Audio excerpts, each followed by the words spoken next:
በማህበራዊ ሚዲያ እጅግ ተጽዕኖ ፈጣሪ ከሚባሉ ወጣቶች መካከል አንዱ የሆነውን ታዋቂውን ቲክቶከር ጆን ዳንኤልን በተመለከተ እጅግ የሚያሳዝኑ የውሸት መረጃዎች በስፋት እየተሰራጩ መሰንበታቸው ታውቋል። ጆን ዳንኤል ህመም ገጥሞት ወደ ሆስፒታል መግባቱን ተከትሎ እየወጡ የሚገኙት እነዚህ መረጃዎች ምን ይመስላሉ? ጆን ዳንኤል ከዚህ ጋር በተገናኘም የሰጠው ምላሽ ምን ይመስላል? እውነተኛው ያጋጠመው ነገር ምንድነው? የሚለውን ውሸቱን ከእውነቱ ለይተን መረጃውን ወደ እናንተ ለማድረስ እንዲህ ተገናኝተናል። ከዚህ በተጨማሪ በታይላንድ ሀገር ሕክምናውን እየተከታተለ የሚገኘው ተወዳጁ የማህበራዊ ሚዲያ በጎ አድራጊው ማስተር አብነት ከበደ ከቀዶ ሕክምና ክፍል በኋላ ምን ላይ እንደሚገኝም የወጡ መረጃዎች አሉ። እነዚህንም እናካፍላችኋለን። በሌላ መረጃ ደግሞ ከሰሞኑ እጅግ መነጋገሪያ የሆነችው አርቲስት ገነት ንጋቱን በተመለከተ ትናንት ምሽት እያለቀሰች የሚያሳይ አንድ ቪዲዮ በዚሁ በማህበራዊ ሚዲያ ላይ መሰራጨቱን ተከትሎ በጣም ይጨንቃል። ክርስቶስ አምላክ የማይለውጠው ታሪክ የለም። ታሪክ ይለውጣል። እኔም ታሪክ ለውጠው በህይወት ያቆየኝ አምላክ አሁን ታሪክ ይለውጣል ብዬ አምናለሁ። የተፈጠረውን ውዝግብና ከዚሁ ቪዲዮ ጋር ተገናኝቶ ደግሞ እየተሰራጩ የሚገኙ የሐሰት ወሬዎች ምን ይመስላሉ የሚለውን ይሄኛውንም ውሸቱንና እውነታውን ለይተን ልንነግራችሁ ፈልገናል። እንደምናችሁ የምንወዳችሁ የምናከብራችሁ የጎራ ስቱዲዮ ቤተሰቦች በተለያየ ዓለም ክፍል ሆናችሁ እኛን ተቀዳሚ ምርጫ አድርጋችሁ ስለምትከታተሉን እናመሰግናችኋለን። ጎራ ስቱዲዮ ወቅታዊ፣ ማህበራዊ፣ አዝናኝና አስተማሪ የሆኑ ልዩ ልዩ ታሪኮችን እንዲህ እየዳሰሰ ወደ እናንተ ውድ ተመልካቾች የሚያቀርብላችሁ ሚዲያችን ነው። ሰብስክራይብ አድርጉን፣ ሐሳብ አስተያየታችሁን ኮሜንት ላይ አኖሩልን። ጌታቸው በላይ ደግሞ አብሬያችሁ ቆይታ አደርጋለሁ። እስከ መጨረሻው ከኛ ጋር ሆኑ።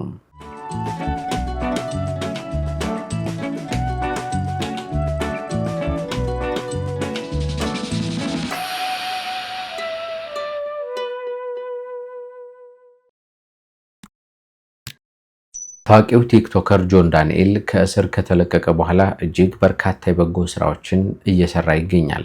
ከዚህ ከሚሰራቸው የበጎ ስራዎች ጎን ለጎን ግን ከሰሞኑ አጋጥሞት በነበረው ህመም ምክንያት እጅግ ከፍተኛ የሚባል ውዝግብ በማህበራዊ ሚዲያው ላይ እየተሰራጨ ይገኛል። ጆን ዳንኤል ከሰሞኑ አንድ መረጃ ነግሮን ነበር።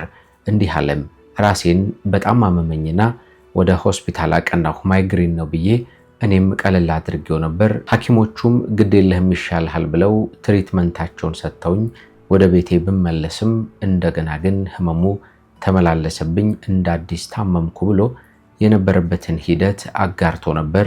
ሰሞንኛውን ይህንንም መረጃ ተከትሎ ነው እንግዲህ አንድ ቀን ሁለት ቀን እያደረ ሲመጣ እጅግ ወዳልተፈለገና አቅጣጫውን ወደ ሳተ የሐሰት መረጃ እየተዘዋወረ የመጣው። የወጣቱን ስምና ዝና በመጠቀም የሐሰት መረጃዎችን በማሰራጨት በቅርቡ ለሚገኙ ቤተሰቦቹ፣ ዘመዶቹና ወዳጆቹ መረበሽን የፈጠረ የሐሰት መረጃ ነው እያሰራጩበት የሚገኘው። ከዚህ ከሐሰተኛ መረጃው ጋር በተገናኘ ጆን ዳንኤል የሰጠውን ምላሽ እንዲህ አድምጡት።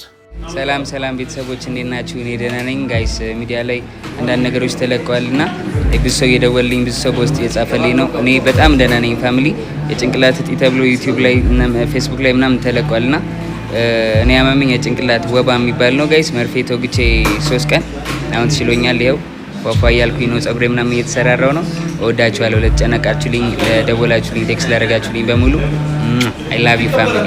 ከጆን ዳንኤል ንግግር እንደተረዳ ነው ከሆነ ነገርየውን እጅግ በማጋነንና ወዳልተፈለገ አቅጣጫ በመውሰድ ከፍተኛ የሚባል ደረጃ ህመም እንደገጠመው በማስመሰል ነው ሲያወሩበት የሰነበቱት። እሱ ግን እንደሰማችሁት የጭንቅላት እጢ ሳይሆን የጭንቅላት ወባ አሞት አሁን ደግሞ ከህክምና ወጥቶ በጥሩ ጤንነት ላይ እንደሚገኝ ስራውንም እያከናወነ እንደሚገኝ ነው በዚሁ በተናገረው ቪዲዮ ላይ ለመገንዘብ የቻልነው።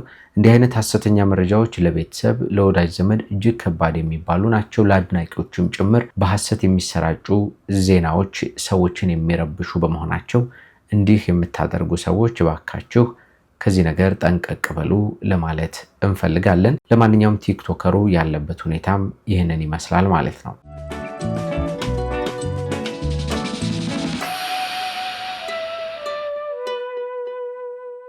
በዚሁ በማህበራዊ ሚዲያ ላይ በተጽዕኖ ፈጣሪነቱ የምናውቀው ተወዳጁ በጎ አድራጊ ማስተር አብነት ከበደ ያለበትን የጤና ሁኔታ ለመከታተል ወደ ታይላንድ ሀገር አምርቶ በዚያም በትናንትናው ዕለት ወደ ቀዶ ጥገና ክፍል ልገባ ነው፣ አሁን ጸሎታችሁ ያስፈልገኛል ብሎም ለኢትዮጵያውያን መልእክቱን ካስተላለፈ በኋላ የቀዶ ጥገና ሂደቱ ምን ይመስላል፣ እንዴትስ ሆነም የሚለው የብዙዎቻችን ጥያቄ ነበር።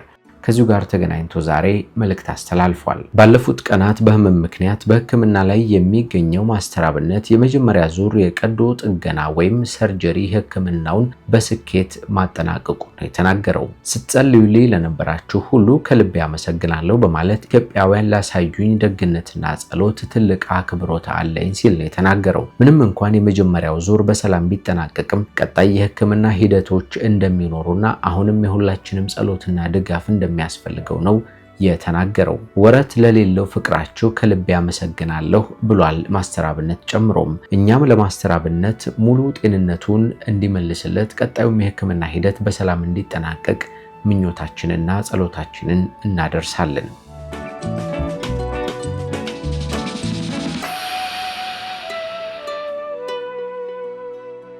ሰሞንኛ መነጋገሪያ አርዕስት ከሆኑ ሰዎች መካከል አንዷ ተወዳጇ አርቲስት ገነት ንጋቱ እንደሆነች እናስታውሳለን። ከተወዳጁ ከእውቁ ነፃነት ወርቅነህ ህልፈተ ህይወት ጋር በተገናኘ ባጋራችው ቪዲዮ ምክንያት እጅግ በርካታናም የተለያዩ አስተያየቶች በስፋት ሲሰጡባት የሰነበተችው ገነት ንጋቱ በጉዳዩም ይቅርታ መጠየቋን እናስታውሳለን። የይቅርታ መልእክቷን ካስተላለፈች በኋላ ግን ያልተጠበቀም ሌላ ቪዲዮ በትናንትናው ምሽት መሰራጨት ቀጥሎ ነበር።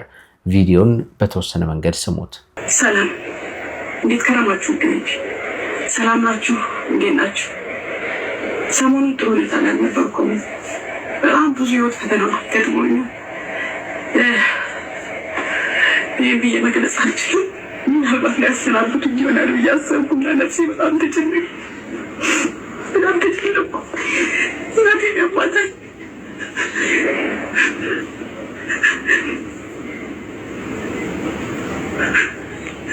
እንደዚህ ወደ ውስጥ ይዘቃል። እዚህ ባዶነት ተሰምቶኛል።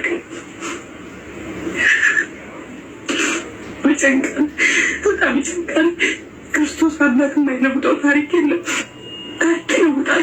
እኔም ታሪክ ለውጠው በህይወት ያቆየኝ አምላክ አሁንም ታሪክ ይለውጣል ብዬ አምናለሁ። ተስፋችን ተፈችሁ ማለት አልቻልኩም። ጉልበቴ ራደ፣ አቅሜ ራደ፣ በቃ ጥንካሬ ጠፋ። ሰውነቴ በጣም ተጠቅጠብኝ። መቆም መቀመጡ አቃተኝ። አላውቅም ምን ማድረግ እንዳለብኝ እንዳልክ